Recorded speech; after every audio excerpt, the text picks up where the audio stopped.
A. Lange & Söhne occupies a special place in the world of high-end watchmaking. And it's not often that we get to bring one of the brand's watches into our office. What we have here today is a chronograph.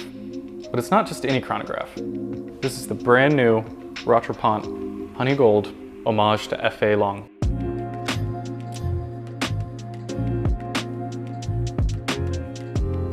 Now when you say Rochepont and Lange in a sentence, most watch enthusiasts will have some sort of reaction.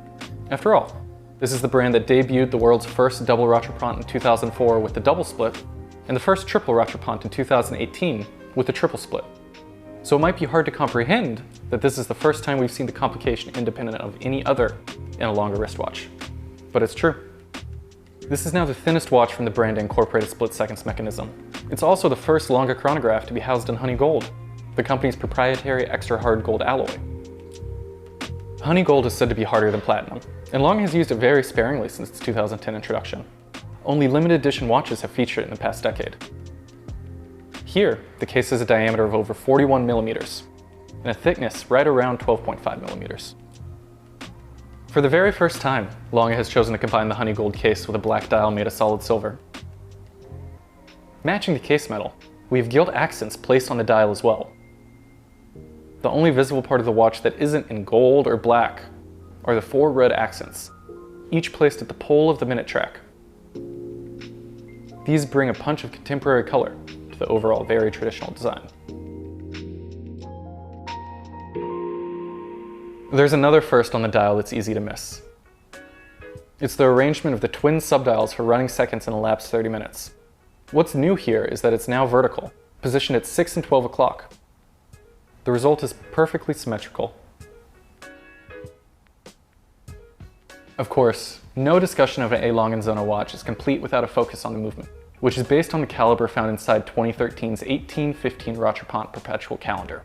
You'll find a number of characteristic decorations associated with traditional Glashütte watchmaking present in the caliber L101.2. These include a hand-engraved balance cock decorated with Lange's signature floral technique, gold chatons mounted by heat-blued screws, and sweeping hand-polished bevels. If you're familiar at all with what goes into the construction of a more traditional chronograph, you might recognize a few familiar parts inside the Rochepont Honey Gold. Most notable is the column wheel mechanism, which engages the start, stop, and reset of the elapsed timekeeping hands. But wait, there's 2 of them? That's right, one for the normal running of the chronograph at 9 o'clock, and one for the split seconds hand in the center of the movement on top of the escapement.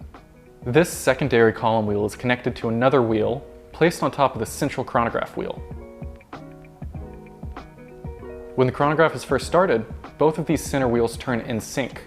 But once the split seconds functionality is engaged through the 10 o'clock push shift, a pair of clamps snap down on the split seconds wheel, stopping the Rochepont seconds hand in its tracks on the dial. The chronograph seconds hand continues its advance, but if you press the split seconds button again, the clamps release their grip on the upper wheel, and the Rochepont seconds hand snaps back into position perfectly alongside its partner as it continues around the dial. On top of all that, it's simply awesome on the wrist.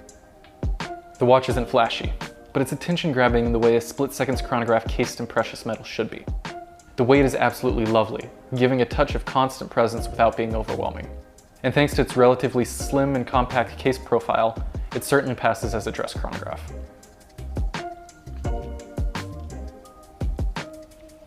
Wearing the Rochepont Honey Gold around the Hodinkee office for a few days caused me to stop and consider a few things.